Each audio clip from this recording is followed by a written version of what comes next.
In the last video, we left off talking about Hayek and his road to serfdom, where he talks about collectivism replacing individualism, the government effectively growing and taking control over the economy under the guise of social welfare. He says that the government will eventually manage our personal decisions, and the extent of government involvement will not be solely economic. It will spill over into the political realm. Democracies will inevitably give way for autocracies or oligarchy. The will of the minority will be substituted for that of the majority. A small handful of powerful people in the central government will be effectively in charge of the economic, political, and likely the social decisions of the masses.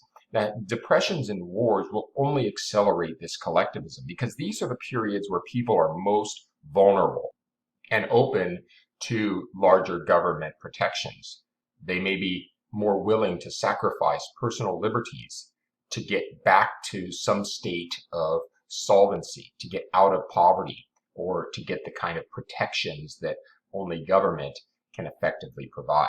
But for Hayek, this is the devil's trade-off, because the depression and wars that will accrue in a collectivist socialist system are far greater than any fleeting periods under capitalism.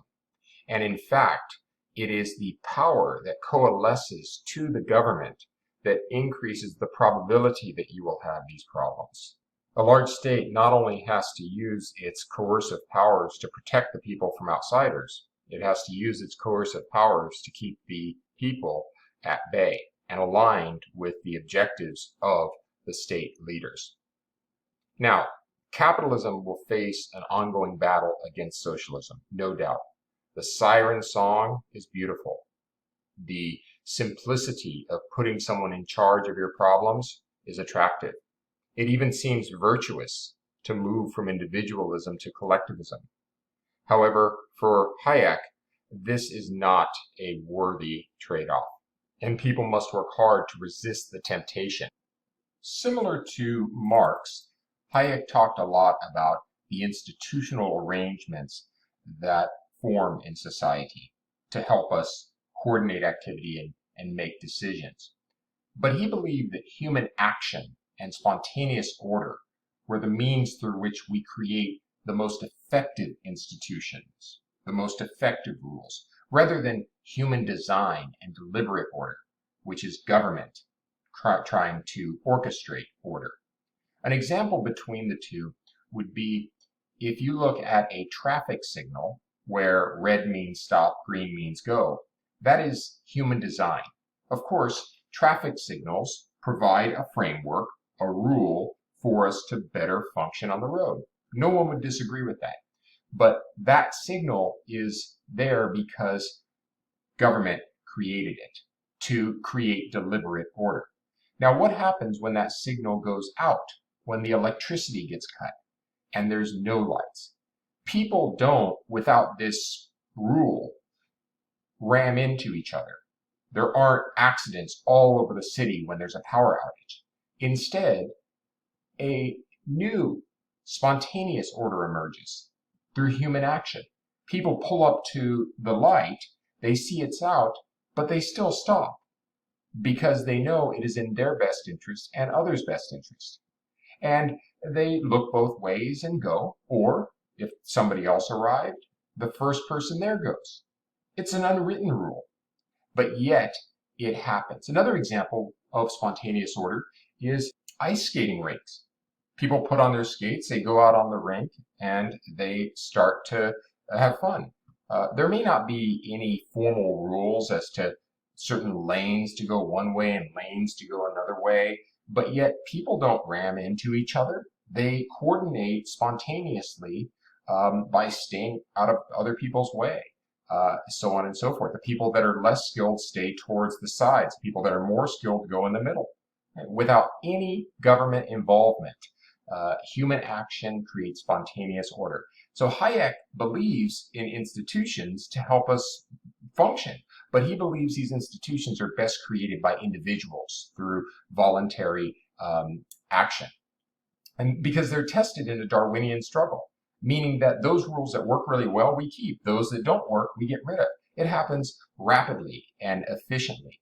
An example would be shaking hands. That's a social institution, right? A social convention.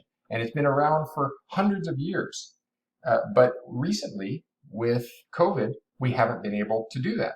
So human action has led to a new spontaneous word. Instead of shaking hands, we use bumping elbows or nodding, things like that. But there was no design or deliberate, or nobody had to say, it's against the law to shake hands now because of the pandemic, that kind of thing. Notice the mentality. It's all individualistic, right? This idea that individuals operating voluntarily with each other will create a more optimal outcome than people, small numbers of people, coordinating and taking control over others. In fact, Hayek says the curious task of economics is to demonstrate to men how little they really know about what they imagine they can design. You may think you can design a system through government and power that will cure the ails of mankind, but for him, that's a hubris that needs to be contained. And it is the science of economics that forces us to acknowledge those limits. For him, the Soviet experiment was a testament to the failures of human design and deliberate order.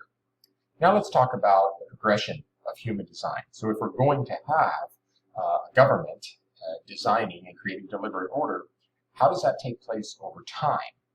There's reform and there's transition. Economic reform is where the government modifies but retains an existing economic system. These are like passing new bills within the government. They're nuanced, small changes over long periods of time. They might accumulate into transition, but it happens so subtly that we don't think of it as transition. Examples: Germany in 1881 under Otto von Bismarck, they got the first national old age insurance program. So the government took on the role of providing security, financial security, to people that were elderly. FDR did this in his New Deal in the U.S., in addition to things like unemployment compensation, overtime pay, etc. LBJ, his Great Society in the mid-60s, brought the U.S. welfare, things like the food stamp program and aid to families with children, along with Medicare, which was health care for senior citizens. And then reform of China. In 1978, China started to allow more entrepreneurship, more private businesses, and even allowed profits to accrue to individuals. So we consider that reform. Now, over time, China has transitioned from a socialist economic system to a much more capitalist economic system. But in 78, it was too subtle to be considered a transition. Economic transition is shifting from one system to another. So when the Soviet Union collapsed in the early 90s, that shifted them from socialism to capitalism for the most part. Some of those republics that were ex-Soviet unions, they kept a lot of government involvement, but some went in the opposite direction, like Estonia, where you see this rapid transition to a capitalist system. And then Augusto Pinochet's privatization in Chile in the late 70s. Pinochet was a general that took power of Chile and could have kept the country socialist and kept government control over all property, but chose, in order to stimulate the economy, to move towards capitalism. And he actually invited some advisors from the U.S. They were called the Chicago Boys because they came out of the Chicago School of Economics, a very free market capitalist school of thought. And the most notable was Milton Friedman, who you may have heard of. He was a consultant to the government in the 80s in the U.S., Reagan, and also to the Thatcher administration in England. Again, the idea was to decrease the extent of government and bring about a larger role for individuals. And that's exactly what Pinochet did under Friedman's tutelage. And as a result, Chile today is one of the few spots in South America where you actually see robust capitalism.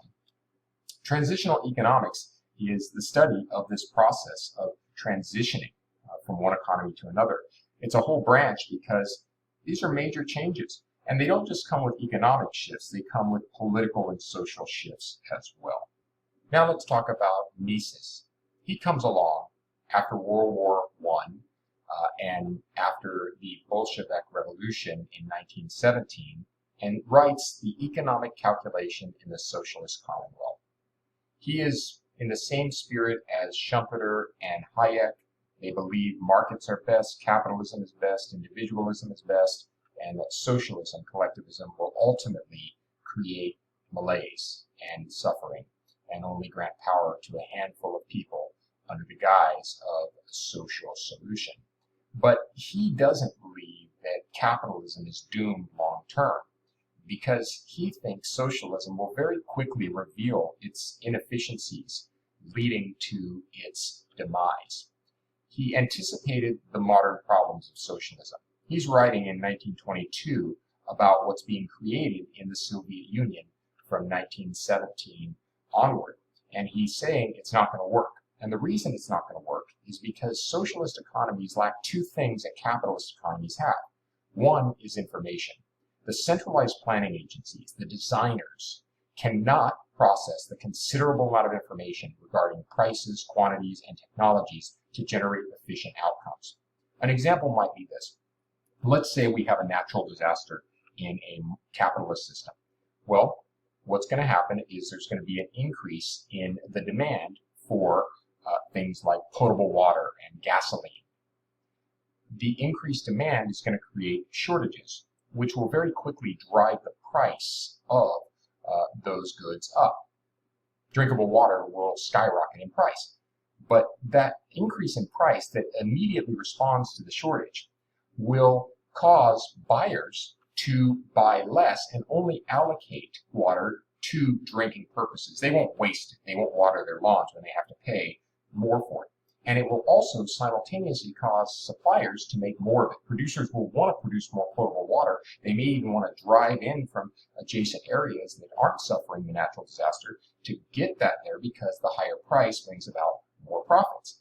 And the combination of the decreased demand and increased supply corrects the shortage. And it happens instantaneous without anybody actually having to know that there was a natural disaster or that there was a shortage. No designers are necessary. It's automatic. Whereas if we are in a socialist system, that same natural disaster creates an increased demand for potable water and gasoline and other necessities. There is a shortage, but there's no means to correct it. Prices don't go up because they don't use the price system. And if they do, the prices are determined by government. So they're fixed. They're not changing in response to supply and demand conditions. That means that the only way the shortage will get rectified is if the government recognizes it. They see it, and they can then go in and force people to use less water, drinking water, and not water their lawns and so forth, and force producers to make more of it. This could take a long time if it happens at all, because again, the information may not even make its way to the central planners. We're not just talking about two goods in the real world. We're talking about thousands or tens of thousands of different goods that are witnessing supply and demand imbalances throughout the day, the week, the year, based on natural disasters among a whole host of other events. And those prices are changing instantaneously, sending the signals to correct those imbalances. From Mises' perspective, unlikely that any central planning body could keep up with all those goods and all those imbalances and correct them in an expeditious and efficient way. That also plays into why we see in socialist economies the government reducing the amount of goods available.